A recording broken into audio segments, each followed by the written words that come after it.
Bloomberg Audio Studios. Podcasts, radio, news.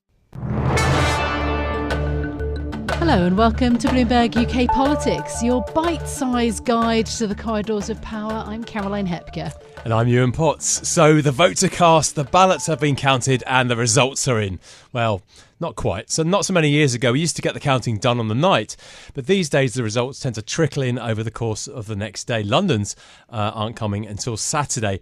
But we've got plenty to be going on. And it's fair to say, Caroline, it has not been a good night for the Conservatives. No, the mental pressure is piling up on Rishi Sunak as, frankly, the disaster scenario in the local elections does seem to be emerging. Cue the delight of the Labour Party as they win the Blackpool South by-election. It's, of course, the last time that the UK will head to the polls before a general election. So the question is, do the results foreshadow then a big Labour victory later this year? Well, Labour have certainly made some big gains. At the time of recording, we're about 120 odd losses for the Conservatives. Professor Sir John Curtice of Strathclyde University says the Tories are on course to lose half the seats they're defending in the local elections. And that resulted in Blackpool at 26%, the third biggest by-election swing from blue to red since the Second World War. Here's Keir Starmer calling the victory seismic. There are still plenty more results to come, though, not least in all of the mayoral contests. There have been whispers that there might be a much closer than expected mayoral race in London. If the Conservative candidate Susan Hall comes anywhere near unseating Sadiq Khan, that will perhaps be an indicator, though, of low turnout. So is the story here less a Labour landslide and more a disengagement of the electorate? What does it mean then for the general election? Yeah, well, the conclusion from one of the country's foremost election experts, pretty decisive. Here's Professor John Curtice. There is a very clear message, it seems to be, that the public are out of love with the Conservatives. Again, very heavy loss in Blackpool South. But how much enthusiasm for Labour? I mean, this has been a question we've been asking ourselves for months now. I mean, that question is certainly still there, but equally, Labour can certainly say to you, well, with the one exception of what happened in some places with large Muslim populations where Labour do seem to have suffered a reaction to Sir Keir Starmer's stance on Gaza and perhaps some of his injudicious comments in one particular radio interview. Apart from that, Labour have at least held their own. And holding their own at the moment is seemingly enough for Labour to be on course to win a general election. OK, so that was Professor Sir John Curtice, the elections guru. I like that. Out of love with the Conservatives. I mean, frankly, banging on the door of the divorce lawyers, I think, perhaps is closer. Joining us now, though, to make sense of all the swings, the polls, the results, Bloomberg's UK government reporters, Joe Mays and Ailbhe Ray. Really good to have both of you on the programme. Joe, just how bad an evening was it, do you think, for the Conservatives? I think pretty bad. I mean, that 26 percentage point swing in Blackpool South, as you said, third largest from Tories to Labour since the Second World War. And if replicated nationally means that Keir Starmer is on course to be the next Prime Minister, I think also significantly Reform almost came second in Blackpool South, which just shows how the Tories are still really bleeding votes on the right to Richard Tice's party. Again, if that were to happen at a general election across many red wall seats, it makes it so much harder for the Tories to beat Labour because the right-wing support in those seats is divided. So I think, yeah, pretty significant, those 2 data points. I think as you're seeing the local council elections across the country, as you say, results aren't fully in yet, but Tories have lost about half of the seats they were councils they were defending. So yeah, broadly speaking, at the moment, it's looking pretty bad. Joe, where does this leave the Prime Minister's position? It's been talked of if MPs wanted to make a move against him, then this would be the time to do it. They knew the results were going to be bad. Do you think he's safe from those letters going in? I think at this point, I'd say he probably is safe. It doesn't seem like we have a kind of groundswell of support to push him out. I think that the narrative before these votes was that the mayoral elections would be the key. So what happens in Tees Valley, what happens in the West Midlands, if Andy Stewart or Ben Houchen were to lose in those races, then maybe Rishi Sunak would be in some danger. But it does sound like Ben Houchen is likely to win in Tees Valley, and West Midlands sounds like it's going to be close. But if those results do go the Tories' way, I think Sunak is definitely safe. If one of them loses, he could be in a bit of danger, but at this point, I say the reasonable expectation is that Sunak does survive and probably does lead the party into the general election. Ailbhe, we did get a response from the government, from Government Minister Andrew Griffith, who joined us on Bloomberg Radio this morning. Have a listen also to what he said about the party's performance, and so what the party line was in order to defend the result and Rishi's job.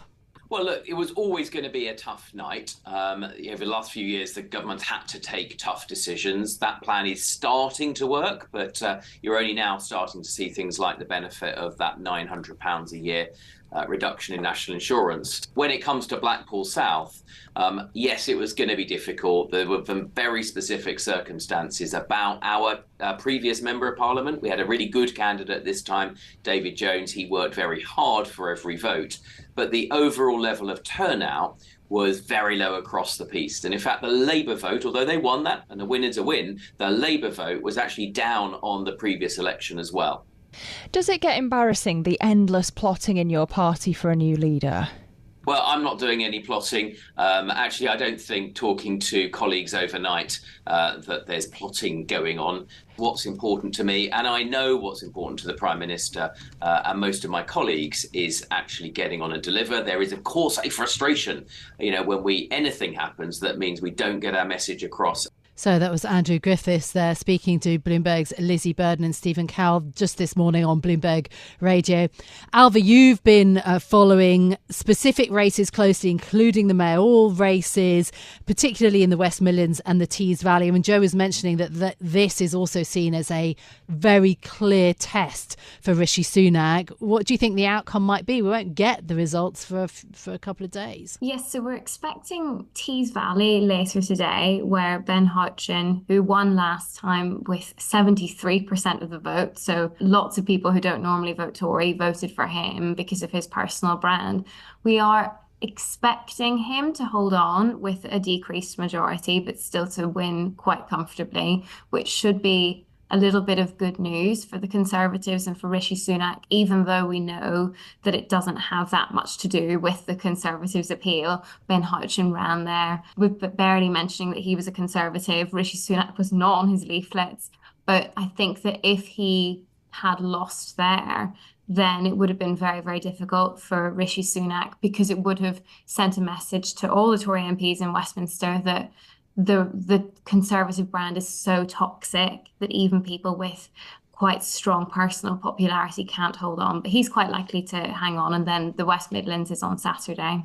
Ailbhe, I think worth pointing out that there are a total of 10 Metro Mayor contests around the country. Very interesting. And 2 new ones, including in Rishi Sunak's backyard, York and North Yorkshire. North Yorkshire certainly a pretty Tory area. So I think if they didn't hold on to that would be embarrassing. I want to ask you about London, though. What sort of results are we expecting? Labour's been very keen to talk up this race as being very close, keen to get their vote to the poll. Have the Tories got any chance of winning it? Probably not, although there is a sense that probably it will be a little bit tighter than polling has suggested, because Sadiq Khan's personal brand is not as strong as Labour's nationally, and he's going for a tricky third term, which we know from other mayoral contests in other cities around the world. Also, Tony Blair seeking a third term when he was in government. We know that is always tricky. So I think that we are probably still expecting him to win, but it could be a little bit tighter. But in terms of what that actually means for Labour in London come the general election, there isn't a huge read across. They are predicted to make a huge sweep, across seats. In even outer London, Tory seats, they're expected to pick up at the general election. I think that there's some sort of feeling that maybe in a couple of general elections' time, if Labour continues to focus on its working class heartlands in the north of England, that there could be a risk over several election cycles that some people would move away from Labour and towards the Greens. But it's not something that we're seeing really anytime soon. Joe, in terms of the other political parties, then there was also a concern for the Conservatives that Reform UK would eat into some of their vote share, and that indeed is what Patrick English from YouGov was telling us this morning was the case. How well did other parties poll, and what does that tell us about national polling? I'm thinking Lib Dems, Greens, and Reform UK.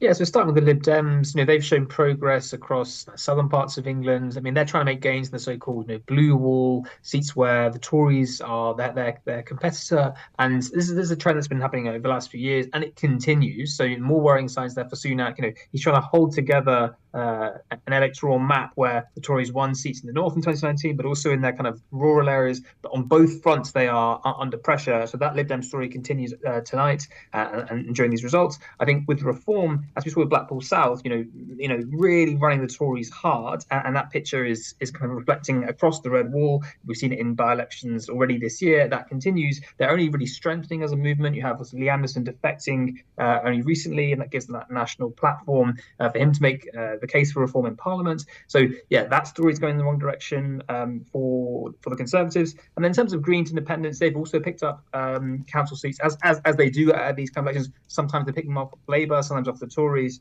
Often the incumbent council will lose seats. That's what's happened for Labour in some areas. Labour's lost control of Oldham Council, for example. And there's a slightly interesting story there about how they have suffered because their stance on Gaza in some cases, losing out to independents who had kind of stronger positions on Gaza, which were more appealing to the left-wing vote. But yeah, broadly across the piece, that's how it stands. And Ailbhe, a lot of marginal seats in the West Midlands. That's going to be a key battleground to watch in the general election.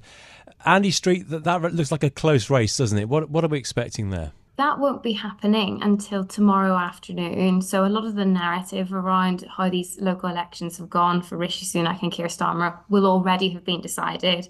But I think that this one is particularly interesting. We mentioned one half of the test that Tory MPs have set themselves in terms of how angry they are with Rishi Sunak or whether they move against him. The Tees Valley half looks likely to be safe. The Conservative mayor will be re-elected. But in the West Midlands, it's really looking like it's on a knife edge. So, Joe mentioned that the Labour vote has been slightly affected by discontent over Gaza. There is a big Muslim population in the West Midlands, in Greater Birmingham, and there is an independent standing on the issue of Gaza in particular. So he's there's a possibility that he will slightly squeeze that Labour vote. Okay. And then it's always been tight there. So I think that's the one that we really need to focus on. Very interesting. Joe, a final word to you. The timing of the general election. This was meant to be the last test. What month are you plumping for? I think I'm still an October/November person. I think that if you're Rishi Sunak seeing these results, be pretty brave to then say, right, let's have a general election right now, given that, you're still clearly very far behind. I think, if anything, the strategy should be perhaps get some flights off to Rwanda, perhaps have another fiscal event where you can cut some taxes and then build some momentum there, because clearly there isn't really much momentum now. So I think the argument would be in favour of waiting, I think. OK, Joe Mays and Ailbhe Ray, Bloomberg's UK government reporters. Really great to have you on the programme. To sum up then, what we've learned so far from the local election, by-election, mayoral elections that we've had in the UK, England and Wales this week. Lovely to speak to you. That's it from us for today. The weather for the bank holiday weekend, Yuan, looks pretty much as bad as the Tory outcome, I think.